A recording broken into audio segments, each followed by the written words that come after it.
Du gamin qui a assassiné son cousin à l'âge de 7 ans et qui est devenu le plus jeune tueur en série du monde, au gamin qui a empoisonné toute sa famille. Certains enfants sont manifestement plus que diaboliques. Et dans cette vidéo, je vais vous en donner une liste. John Venables et Robert Thompson. John Venables et Robert Thompson sont tous deux nés en 1982 à Liverpool, en Angleterre. Tous deux ont eu une éducation difficile, marquée par l'instabilité tout au long de leur enfance. Venables avait des problèmes de comportement et venait d'un foyer dysfonctionnel. Ses parents divorçaient et il avait souvent un comportement violent. En outre, Thompson a été exposé à la violence et à l'absence de supervision parentale. En conséquence, le 12 février 1993, John et Robert, tous deux âgés de 10 ans à l'époque, ont enlevé James Bulger, alors âgé de 2 ans, dans un centre commercial de Bootle, dans le Merseyside. La caméra de sécurité a filmé le moment où les garçons escortaient James hors du centre commercial. En chemin, ils ont non seulement fait marcher leur petite victime sur près de 2 km, mais ils l'ont également exposé à d'autres actes brutaux.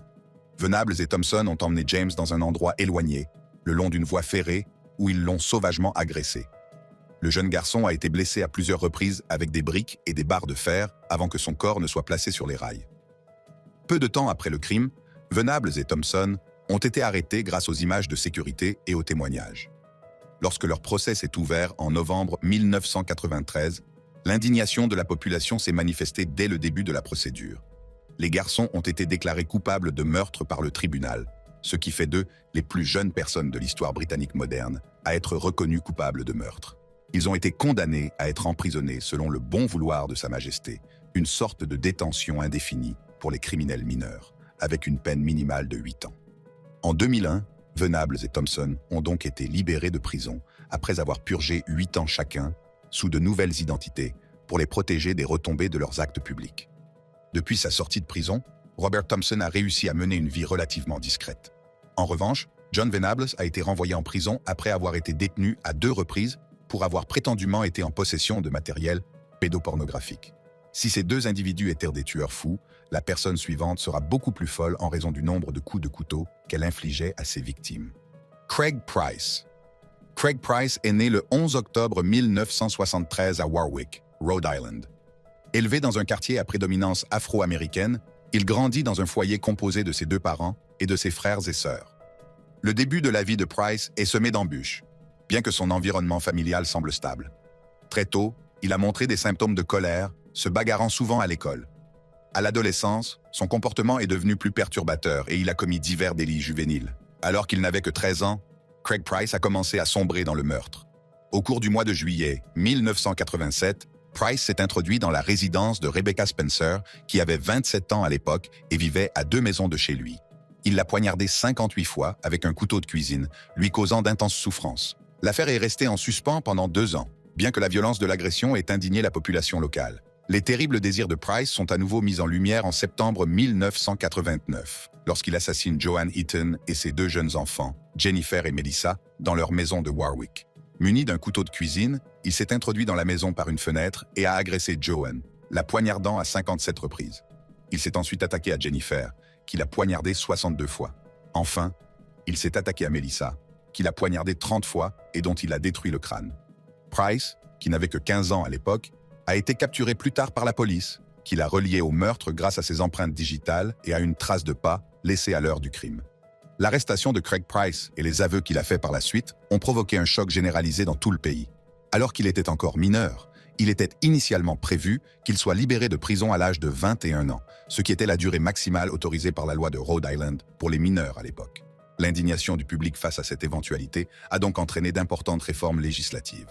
En réponse, le Rhode Island a approuvé une nouvelle loi qui permet aux mineurs d'être poursuivis et punis selon les normes applicables aux adultes pour des délits graves. En raison de ces modifications, Price était certain de purger une peine plus longue derrière les barreaux. De plus, Price a continué à adopter un comportement violent lorsqu'il a été condamné à la prison. En raison des agressions qu'il a commises non seulement contre d'autres prisonniers, mais aussi contre des gardiens de prison, il a été accusé d'autres délits et a été condamné à des peines plus longues. Craig Price est toujours derrière les barreaux. Le prochain tueur en série sera le plus jeune de l'histoire du monde. Amarjit Sada. Amarjit Sada est né en 1998 dans le hameau isolé de Bégusarai, situé dans l'état du Bihar, en Inde. Les débuts de Sada ont été marqués par la lutte, puisqu'il a été élevé dans un foyer qui se situait en dessous du seuil de pauvreté. Comme beaucoup d'autres familles de la région, la sienne s'est battue pour joindre les deux bouts et s'est appuyée sur l'agriculture de subsistance. Malgré des conditions de vie difficiles, l'éducation de Sada ne laisse rien présager de la noirceur qui finira par se manifester. Ses parents et les habitants de la communauté le considéraient comme un jeune garçon timide et tranquille, même s'il était un peu bizarre.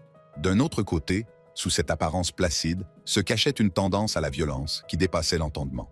Les meurtres horribles commis par Amarjid Sada ont commencé alors qu'il n'avait que 7 ans, ce qui fait de lui le plus jeune tueur en série connu dans l'histoire du monde. Sa première victime connue a été son cousin, qui n'avait que 6 mois au moment de sa mort.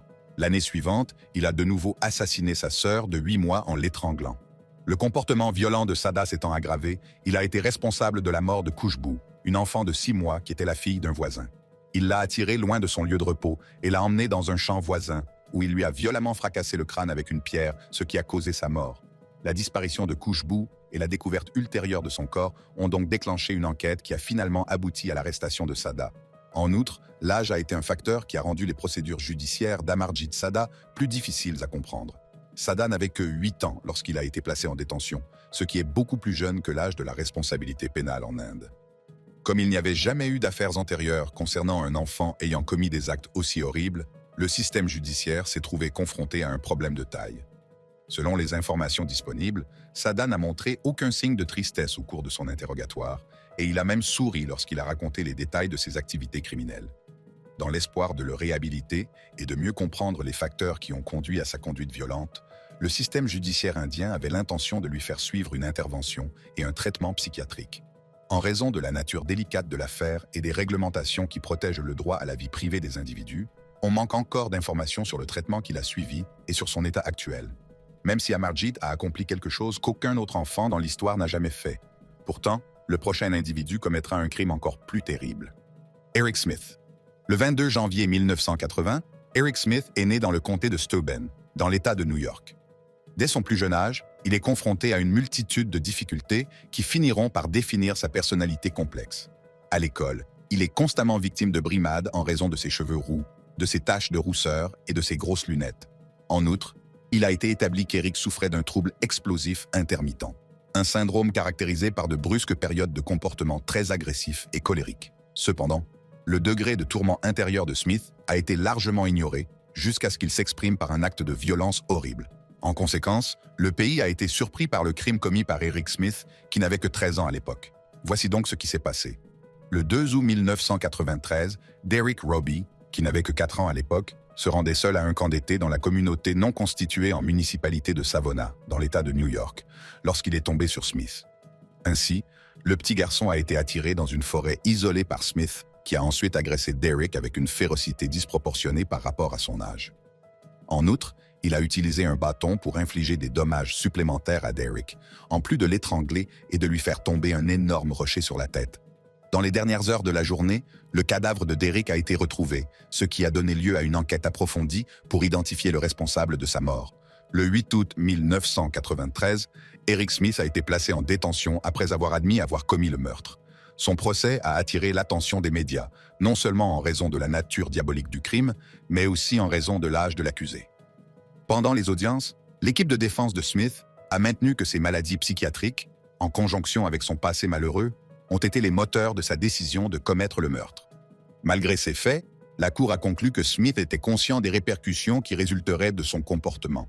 En 1994, il a été poursuivi en tant qu'adulte et reconnu coupable de meurtre au second degré. Il a donc été condamné à une peine d'emprisonnement de 9 ans à la perpétuité à compter de sa condamnation. Eric Smith a été emprisonné depuis sa condamnation et il purge actuellement sa peine dans plusieurs établissements pénitentiaires situés dans l'État de New York.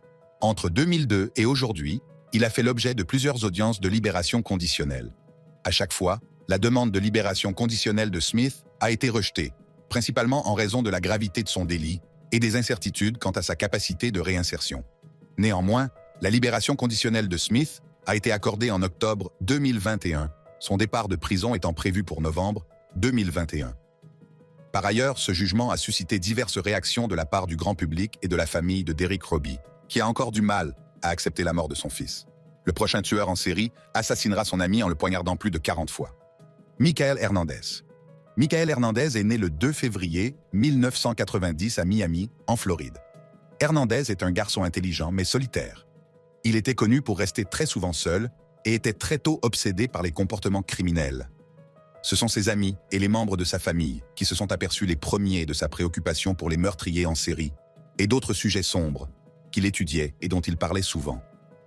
En général, Hernandez était un élève brillant et fréquentait la Southwood Middle School, où il donnait l'impression d'être un élève normal. Cependant, derrière la surface, il nourrissait de sombres rêves qui allaient finalement conduire à un crime commis avec une terrible intention. Ainsi, le 3 février 2004, Michael Hernandez a planifié le meurtre de son ami le plus proche, Jaime Goog, également âgé de 14 ans.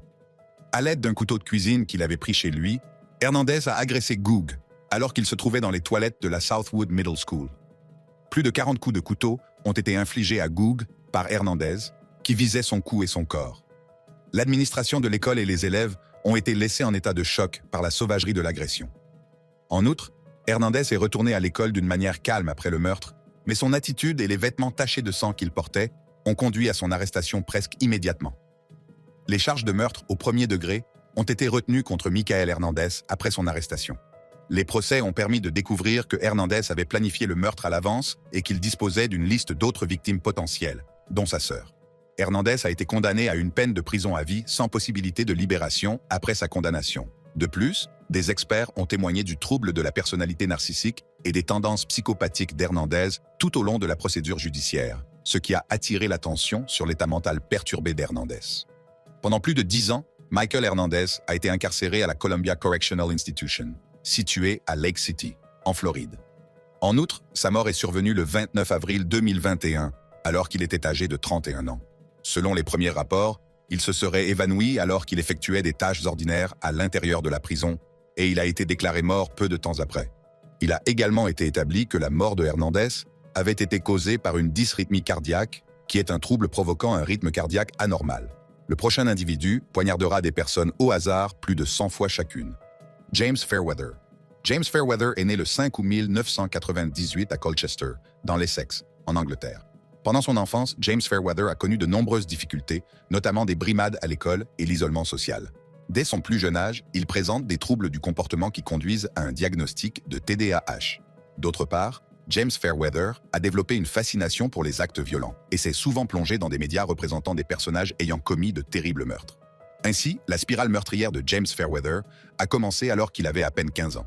Sa terrible agression s'est produite le 29 mars 2014 sur James Hatfield, âgé de 33 ans et souffrant de paralysie cérébrale et de lésions cérébrales. Dans une attaque frénétique et non provoquée, Fairweather a poignardé Hatfield 102 fois alors qu'il était assis dans un parc. La ville de Colchester a été prise de court par la gravité excessive du meurtre, ce qui a conduit la police à lancer une enquête approfondie. Cependant, l'enquête n'a pas été résolue, et le quartier est resté sur le qui-vive malgré les efforts considérables qui ont été déployés. Enfin, le 17 juin 2014, Fairweather a commis une nouvelle attaque, visant cette fois Naïd Almanea, une étudiante saoudienne âgée de 31 ans. Almanea marchait près de l'université d'Essex lorsque Fairweather l'a assassinée. Ce deuxième meurtre a renforcé l'anxiété qui régnait déjà à Colchester et a fait l'objet d'une importante publicité dans les médias. En conséquence, le 27 mai 2015, James Fairweather a été placé en garde à vue. Au cours de son arrestation, on a découvert que Fairweather était en possession d'un couteau, et des preuves médico-légales ont par la suite établi un lien entre lui et les meurtres. En outre, il a avoué les 2 meurtres avec une absence troublante d'émotion. En avril 2016, le procès de Fairweather s'est ouvert. Son équipe juridique a soutenu qu'il souffrait d'une schizophrénie paranoïaque non traitée au moment des meurtres, ce qui l'a empêché de contrôler sa conduite. Toutefois, l'accusation a réussi à faire valoir que Fairweather était pleinement conscient des répercussions de ses actes et de la nature de ses effets. Après avoir été reconnu coupable de 2 chefs d'accusation de meurtre en avril 2016, James Fairweather a été condamné à une peine d'emprisonnement à perpétuité assortie d'une période minimale de 27 ans. À l'heure actuelle, James Fairweather est toujours incarcéré et purge sa peine dans un établissement à haut niveau de sécurité.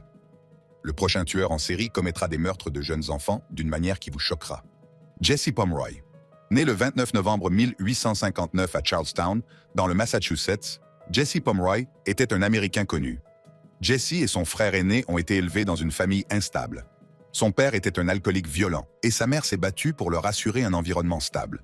Cependant, Le fait que Pomeroy ait été régulièrement battu et privé d'émotions pendant sa jeunesse est certainement l'un des facteurs qui ont conduit à son comportement de plus en plus agressif.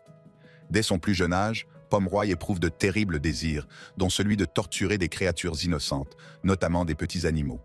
C'est en 1871 que Jesse Pomeroy, alors âgé de 12 ans, a commencé à faire régner la terreur.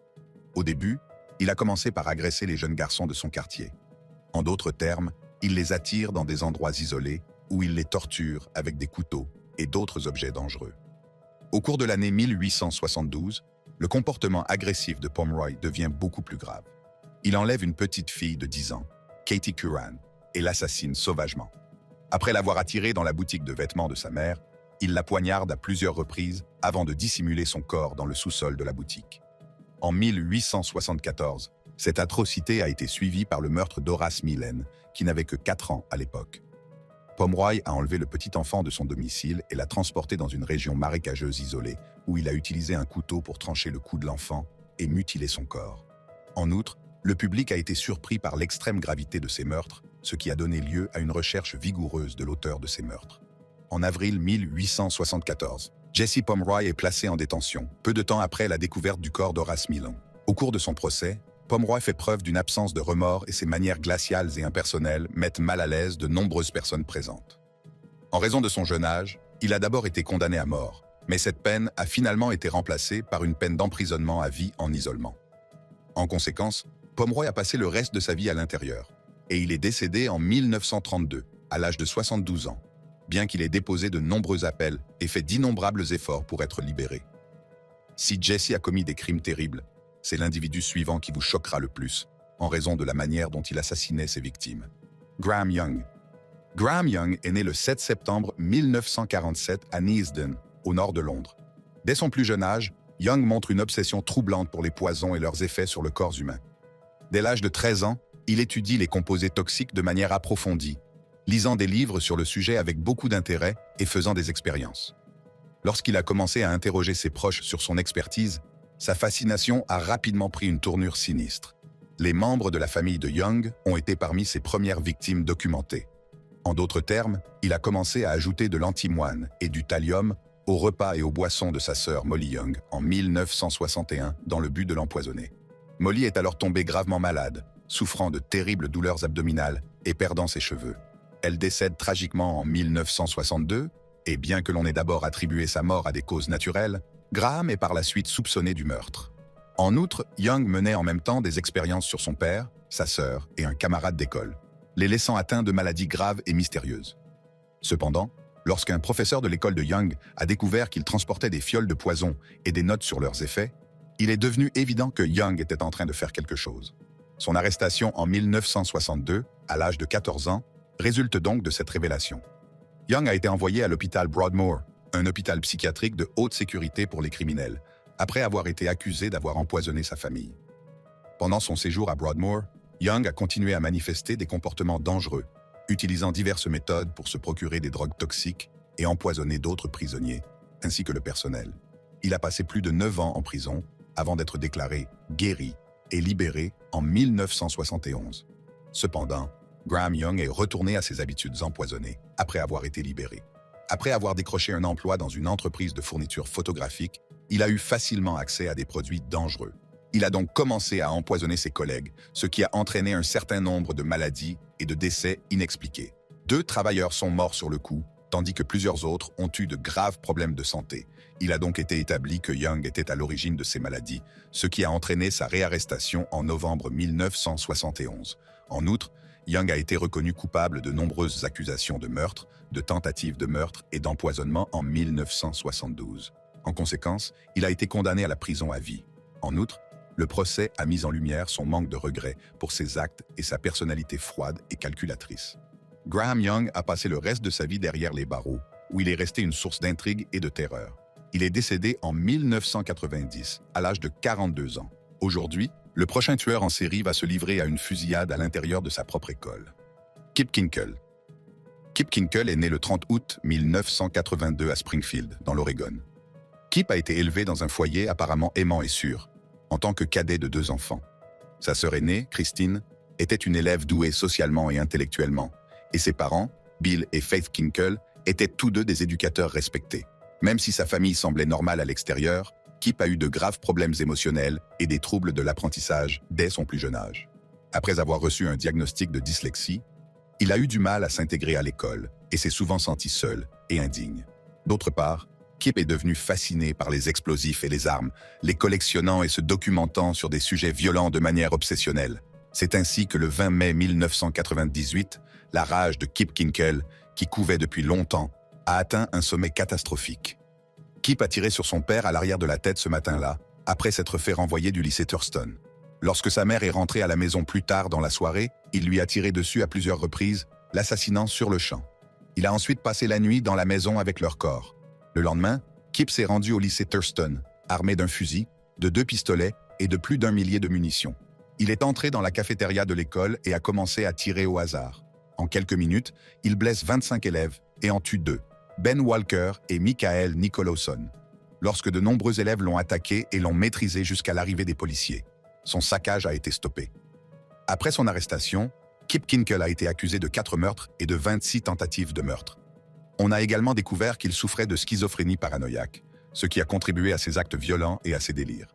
En raison de la gravité de ses délits, Kinkle a été poursuivi comme un adulte malgré son diagnostic. Il a plaidé coupable pour tous les chefs d'accusation en novembre 1999 afin d'échapper à la peine de mort. Il a donc été condamné à une peine d'emprisonnement de 111 ans sans possibilité de libération. Kip Kinkle est aujourd'hui incarcéré à l'Oregon State Correctional Institution où il purge sa peine. Il a également continué à suivre une thérapie de santé mentale au fil des ans et à exprimer des regrets pour ses actes. Le prochain individu commettra le même acte odieux, mais d'une manière encore plus terrible. Luke Woodham. Luke Woodham est né le 5 février 1981 à Pearl, dans le Mississippi. Woodham a connu une enfance turbulente et difficile. Après la séparation de ses parents, alors qu'il était encore enfant, c'est Mary Ann Woodham, sa mère, qui l'a élevé. Mais ce n'est pas tout. Le sentiment d'isolement de Woodham a été aggravé par les brimades régulières de ses amis à l'école. Tout au long de ses difficultés scolaires et sociales, il a trouvé du réconfort dans le lien étroit qui l'unissait à Grant Boyette, qui allait jouer un rôle important dans sa vie. En conséquence, la colère refoulée de Luke Woodham a éclaté en une série d'événements horribles le 1er octobre 1997. Il a assassiné sa mère Mary Ann en la poignardant et en la battant dans leur maison tôt ce matin-là. Un couteau et une arme à feu à la main, Woodham s'est rendu en voiture au lycée Pearl, laissant son cadavre derrière lui. Il est arrivé, est entré dans l'école et a commencé à tirer au hasard sur les enfants dans la cour. Woodham a blessé 7 enfants et en a tué 2, Christina Menefee et Lydia Dew. En outre, Joel Myrick, l'administrateur associé de l'école, s'est approché de Woodham avec un revolver et l'a retenu jusqu'à l'arrivée de la police, ce qui a mis fin au carnage. Après son arrestation, Luke Woodham a donc été accusé de 3 chefs d'accusation de meurtre et de 7 chefs d'accusation de coups et blessures. Il est apparu au cours de son procès que Woodham avait été motivé par son ami Grant Boyette, qui l'avait à la fois encouragé à passer à l'acte et aidé à planifier l'agression. Selon l'équipe de défense de Woodham, Boyette contrôlait Luke, mais l'accusation a pu prouver que Luke Woodham savait parfaitement ce qu'il faisait et les conséquences de son acte. En conséquence, Luke Woodham a été reconnu coupable de tous les chefs d'accusation en juin 1998. L'implication de Boyette dans le complot a également entraîné sa condamnation. De son côté, Luke Woodham purge toujours sa peine dans le pénitencier de l'État du Mississippi. Si vous avez aimé regarder cette vidéo, continuez à l'explorer en cliquant sur l'une des cartes de votre écran pour découvrir d'autres vidéos passionnantes comme celle-ci.